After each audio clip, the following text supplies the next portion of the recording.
श्रीमद्भागवत महापुराण के 5वें स्कंद का 7वां अध्याय। भरत चरित्र। श्री सुखदेव जी कहते हैं, राजन, महाराज भरत बड़े ही भगवत भक्त थे। भगवान ऋषभ देव ने अपने संकल्प मात्र से उन्हें पृथ्वी की रक्षा करने के लिए नियुक्त कर दिया। उन्होंने उनकी आज्ञा में स्थित रहकर विश्वरूप की कन्या पंचजनी से विवाह किया। जिस प्रकार तामस अहंकार से शब्द आदि 5 भूत तन्मात्र उत्पन्न होते हैं, उसी प्रकार पंचजनी के गर्भ से उनकी सुमति, राष्ट्रभृत, सुदर्शन, आवरण और धूम्रकेतु नामक 5 पुत्र हुए, जो सर्वथा उन्हीं के समान थे। इस वर्ष को, जिसका नाम पहले अजनाभ वर्ष था, राजा भरत के समय से ही भारतवर्ष कहा जाता है। महाराज भरत बहुज्ञ थे। वे अपने अपने कर्मों में लगी हुई प्रजा का अपने बाप दादों के समान स्वधर्म में स्थित रहकर अत्यंत वात्सल्य भाव के पालन करने लगे। उन्होंने होता, अधर्वयु, उद्गाता और ब्रह्मा, इन 4 ऋत्विजों द्वारा कराए जाने वाले प्रकृति और विकृति दोनों प्रकार के अग्निहोत्र, दर्श, पूर्णमास, चातुर्मास्य, पशु और सोम आदि छोटे बड़े क्रतुओं यज्ञों से यथा समय श्रद्धा पूर्वक यज्ञ और क्रतु रूप श्री भगवान का यजन किया। इस प्रकार अंग और क्रियाओं के सहित भिन्न भिन्न यज्ञों के अनुष्ठान के समय जब अध्वर्यु गण आहुति देने के लिए हवि हाथ में लेते, तो यजमान भरत उस यज्ञ कर्म से होने वाले पुण्य रूप फल को यज्ञ रूप भगवान वासुदेव को अर्पण कर देते थे। वस्तुतः वे पर ब्रह्मा ही इंद्र आदि समस्त देवताओं के प्रकाशक, मंत्रों के वास्तविक प्रतिपाद्य और उन देवताओं के भी नियामक होने से मुख्य कर्ता और प्रधान देव हैं। इस प्रकार अपनी भगवत दर्पण बुद्धि रूप कुशलता से हृदय के राग द्वेष आदि मलों का मार्जन करते हुए वे सूर्य आदि सभी यज्ञ भोक्ता देवताओं का भगवान के नेत्र आदि अवयवों के रूप में चिंतन करते थे। इस तरह कर्म की शुद्धि से उनका अंतःकरण शुद्ध हो गया।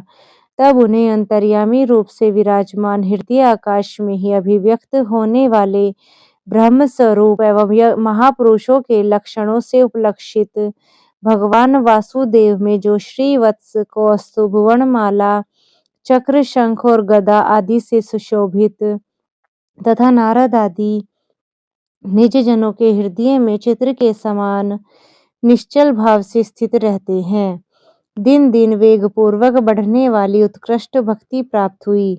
इस प्रकार करोड़ वर्ष निकल जाने पर उन्होंने राज्य भोग का प्रारब्ध क्षीण हुआ जानकर अपनी भोगी हुई वंश परंपरागत संपत्ति को यथा योग्य पुत्रों में बांट दिया।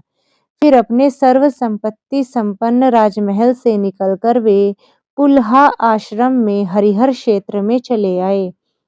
इस पुलहा आश्रम में रहने वाले भक्तों पर भगवान का बड़ा ही वात्सल्य है। वे आज भी उनसे उनके इष्ट रूप में मिलते रहते हैं।